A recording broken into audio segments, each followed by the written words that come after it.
एक बार की बात है। तोता और मैना जंगल में एक पेड़ के ऊपर घोंसला बनाया और दोनों पड़ोसी बन गए।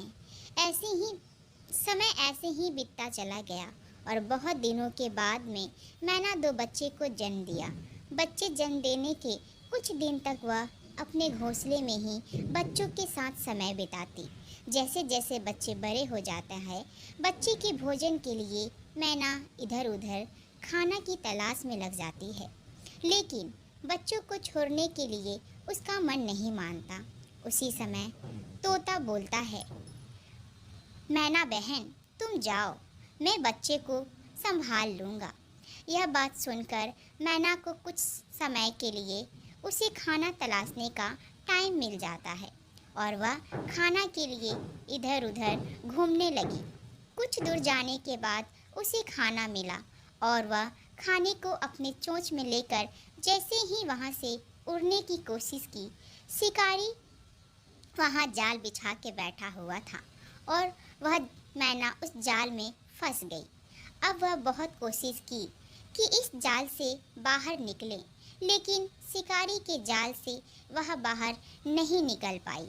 कुछ देर समय बीतने के बाद शिकारी वहाँ आया और उसने अपने जाल में मैना को फंसा देखकर बहुत खुश हुआ। उधर तोता परेशान था क्योंकि शाम हो चला था और मैना के बच्चे रो रो के परेशान हो गए थे।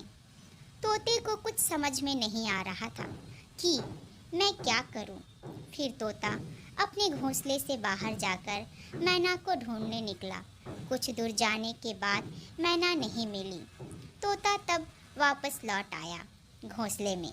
इधर शिकारी भी जाल से निकालकर मैना को ले जाने लगा। तभी मैना बोली, हे शिकारी राज, प्लीज़ आप मुझे छोड़ दीजिए।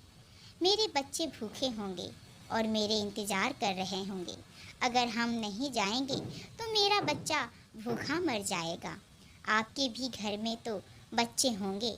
यह बातें सुनकर शिकारी को दया आ जाता है और शिकारी मैना को जाल से आज़ाद कर देता है और बोलता है कि जाओ, तुम अपने बच्चों के पास जाओ। मैं भी तुम्हें ले जाकर और बच्चे बेचकर अपने बच्चों के पेट भरने के लिए यह काम कर रहा था, लेकिन मैं भूल गया था कि तुम्हारा भी परिवार होता है, तुम्हारा भी बच्चा है। आज के बाद मैं यह सब काम नहीं करूँगा। मैं अच्छा और नेक काम करूँगा। और वहाँ से शिकारी चला जाता है और इधर मैना भी अपने घोंसले में आ जाती है। बच्चे अपने माँ को देखकर खुश हो जाता है और मैना, बच्चे और पड़ोसी तोता सब फिर से हैप्पी होके खुशी से रहने लगते हैं। तो दोस्तों, आपको हमारा कहानी कैसा लगा कमेंट्स बॉक्स में कमेंट्स करके ज़रूर बताएं और हमारे चैनल को सब्सक्राइब ज़रूर